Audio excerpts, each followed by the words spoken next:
Hello guys, welcome to my channel. तो जैसे कि आप देख ही रहे हैं कि मैं किस बारे में बात करने वाला हूँ आज मैं बात करने वाला हूँ मेरे म्यूचुअल फंड के regarding. So let's go and keep supporting me. तो सबसे पहले हम इंडी मनी ऐप से मैं इन्वेस्टमेंट करता हूँ, तो उसके यहाँ से मैं आपको पोर्टफोलियो मेरा दिखाना चाहता हूँ। तो जैसे कि हम इंडिया मनी में आ चुके हैं और यहाँ पे मैं आपको मेरी सारी डिटेल्स बताने वाला हूँ, जैसे कि मैं कैसे इन्वेस्ट करता हूँ, किस किस पोर्टफोलियो में करता हूँ और कैसे कैसे फंड में करता हूँ। तो सबसे पहले अगर बात की जाए तो मेरी म्यूचुअल फंड की, तो सबसे ज़्यादा मैंने इंडियन इक्विटी, मतलब सारे के सारे इन्वेस्टमेंट मेरे इक्विटी मार्केट में। जैसे कि आप देख सकते हैं इंडियन इक्विटी 100% एलोकेशंस। और मार्केट कैप एलोकेशन की बात करें तो मेरे स्मॉल कैप में अभी तक है 48.85%, लार्ज कैप में 43.98% और मिड कैप में 7.71%। जैसे कि मेरी एज अभी कम है तो मैं थोड़ी सी रिस्क एबिलिटीज़ ले सकता हूँ, तो उसके लिए रिगार्डिंग मैंने स्मॉल कैप में थोड़ा सा ज़्यादा फोकस किया, जिसका मेरा टारगेट रहेगा कम से कम 15 से 20 साल। आपने अभी रैली देखी होगी कि कम से कम 15 से 20 साल में स्मॉल कैप ने बहुत सारे रिटर्न्स अपने को बना के दे दिए। और फिर आते हैं हम हमारे सेक्टर एलोकेशन में। जैसे कि आप देख सकते हैं मेरे सेक्टर एलोकेट किए हुए हैं, जैसे कि फाइनेंशियल सर्विस है, कंज्यूमर है, इंडस्ट्रियल है, बेसिक मटेरियल्स, हेल्थ केयर है और बहुत सारे। और ये सारे सेक्टर एलोकेट करते हैं वो एएमसी के मैनेजर्स, जिसको हमसे ज़्यादा बहुत सारी नॉलेज भी रहती है और मार्केट का पूरा ओवरलुक भी रहता है। चलो मैं और आपको दिखा देता हूँ कौन से फंड में मैंने इन्वेस्ट किया है।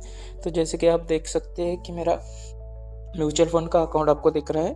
तो सबसे पहले मैं आपको मेरी जर्नी के बारे में बताता हूँ। जैसे कि मैंने स्टार्ट किया है अक्टूबर 2025 मात्र सिर्फ 200 रुपये से, और जैसे जैसे मार्केट अभी गिरती गई वैसे वैसे मैंने मेरा इन्वेस्टमेंट जारी रखा।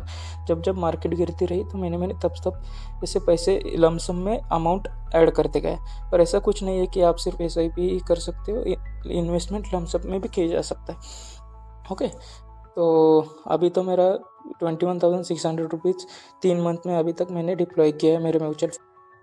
तो गाइज़ मैं अपने अभी आपको फ़ंड दिखा देता हूँ। तो जैसे कि आप देख रहे हैं मेरे पास टोटल 9 फंड डिस्प्ले हो रहे हैं, जिसमें से पहला है मेरा बंधन स्मॉल कैप फंड, जिसमें मैंने 5,300 रुपीज़ इन्वेस्ट किए हुए। दूसरा है Jio BlackRock flexi cap fund, जिसमें मेरे 4,000 रुपीज़ इन्वेस्ट हो चुके हैं। तीसरा है मेरा निफ्टी नेक्स्ट 50 इंडेक्स फंड, जिसमें कि मेरा 3,500 रुपये इन्वेस्ट हो चुका है। और फोर्थ वन है मेरा Nifty small cap 250 index fund, जो कि एक इंडेक्स फंड है जिसमें मेरे 2.7 के इन्वेस्ट हो चुके हैं।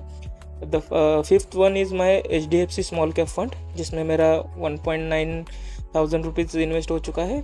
सिक्स्थ फंड मेरा है जो एडलवाइज मिड कैप फंड है, जिसमें मेरा टोटल 1.54 के इन्वेस्ट हो चुका है। सेवेंथ फंड मेरा है HDFC फ्लेक्सी कैप फंड, जिसमें मेरा 1.2 के फंड डिप्लॉय हो चुका है।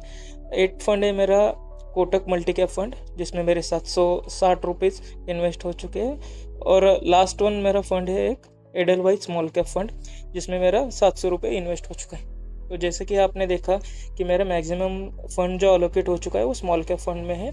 और वन डे चेंज की जो बात करूँ तो मेरा वन डे चेंज हुआ है टोटल 194.78, जो कि एक दिन में बढ़ा है। जैसे कि आप लोगों को पता ही है कि मार्केट अच्छी खासी बड़ी है इस फ्राइडे को, तो जिसकी वजह से मेरा total overall gain one day में 0.91% हो चुका है। ओके,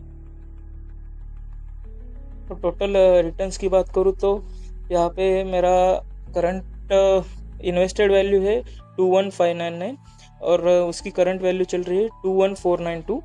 मेरे को जो एब्सोल्यूट रिटर्न मिल रहा है वो -50% का मिल रहा है, और जो XIRR है वो -1.11% पे चल रहा है। ओके,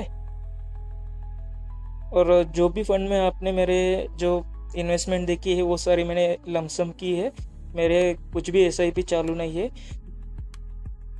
तो चलिए मैं आपको अभी मेरे टारगेट्स बता देता हूँ कि मेरे को 5 साल में कितना इन्वेस्टमेंट अमाउंट दिखाना है मेरे पोर्टफोलियो में। तो बेसिकली मैंने मेरे नोट्स में नोट डाउन किया हुआ है कि मेरे को अगले 5 साल तक मेरे को इन्वेस्टेड वैल्यू कितना करने का है। यहाँ पे मैं रिटर्न की तरफ ध्यान नहीं दे रहा हूँ, क्योंकि मार्केट में आपको म्यूचुअल फंड में कम से कम आपको 5 साल तो देने ही देने हैं, उसके बाद आप अपने रिटर्न्स पे कैलकुलेशन कर सकते हैं। तो जैसे कि आप देख रहे हैं मेरे नोट्स में दिखाई दे रहा है कि मेरा 60 मंथ्स का जो टारगेट है वो टारगेट है वो 7,50,000 रुपीज़, जिसमें कि मेरा 21,600 रुपीज़ इन 3 मंथ्स में कंप्लीट हो गया है। और मेरा जो पेंडिंग है 7,29,400 रुपीज़, जो मेरे को 57 मंथ्स में कंप्लीट करने का है। और मैं वो कैसे कंप्लीट करता हूँ वो जर्नी मैं आपको दिखाने वाला हूँ। जैसे कि आप देख रहे हो कि मैंने बताया कि मैंने जस्ट 3 महीने हो चुके हैं मैंने SIP स्टार्ट किया है। SIP मीन्स लमसम में मैं इन्वेस्टमेंट करता हूँ। जैसे कि मैंने ये डिवाइड कर दिया है अमाउंट मेरा कि एक साल में मेरे को कितना अमाउंट रिक्वायर्ड है, तो उस हिसाब से मैं मेरा इन्वेस्टमेंट जारी रखता हूँ। जैसे जैसे फंड मेरे पास अवेलेबल रहते हैं वैसे वैसे मैं इन्वेस्टमेंट करता हूँ। आप देख सकते हो कि अक्टूबर में मैंने 5,000 का इन्वेस्टमेंट डाला है म्यूचुअल फंड में। और मार्च जो दिख रहा है वो मैंने एक प्लॉट किया था कि मेरे को इतने इतने साल में इतने इतने महीने में मेरे को ये अमाउंट डालना है। तो जैसे जैसे मेरे पास अमाउंट आ गया है, मार्च का जो 8,400 था मेरे पास 8,500 रुपये थे, तो मैंने वो इन्वेस्टमेंट कर दिया, इसी वजह से वो डन हो गए। तो ऐसा कुछ नहीं है कि आपके पास कम पैसे होंगे। तो वैसे ही मैंने पूरा मेरा 25 से 30 तक 2025 से 30 तक का पूरा प्लॉट करके रखा हुआ है। तो इस हिसाब से मैं SIP और इन्वेस्टमेंट करने वाला हूँ। जैसे जैसे मार्केट गिरेगी वैसे वैसे मैं मेरा लमसम अमाउंट बढ़ाते जाऊँगा, जिसका फ़ायदा मेरे को फ्यूचर में हो सकता है।